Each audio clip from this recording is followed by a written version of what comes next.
There is something that people do in the XR industry that seriously needs to change. And that is, you see somebody who will come up with a very, very creative way of doing something crazy, and then he ends up using it to build something for fun and something that is cool.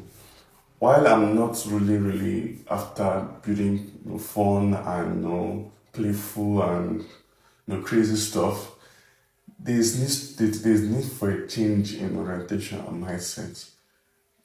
The XI industry does not have the mindset of solving social problems, solving real life problems. People are only after creating cool things.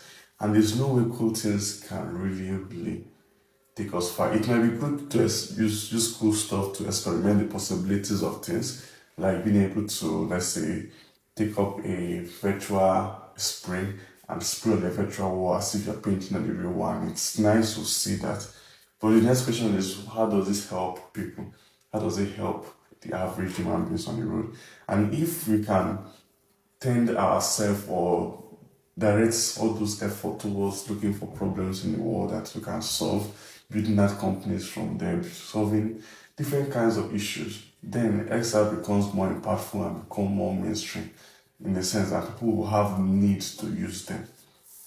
Someone told me this in the past that one problem with we tech people or tech guys or people in the tech industry is that we tend to offer technology to the world, and that is not the way to go. Instead, let us try and offer solutions to social problems that people are facing.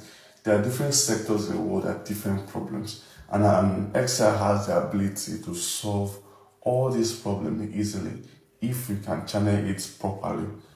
I think anybody watching the video, this should be your mindset. This should be the way you think. How can I use XR to solve problems in the world? If one will put things like this with the kind of intelligence I see, kind of the things that people create, then we can get closer and closer to mass adoption, closer and closer to people actually seeing usage in this field that we are in.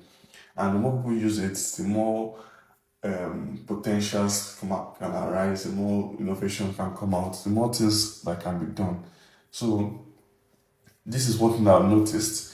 It's not like it's a bad thing in a sense, but it's something that I feel like we can improve on, and there's something I feel like people can take a different direction and different mindset towards the solutions and the demos that they put out there. Put out demos and solutions and stuff that can solve actual problems. Think about it, how does this impact the world? What value does this thing offer? If you can iron that out, you have a good solution. Please like and follow.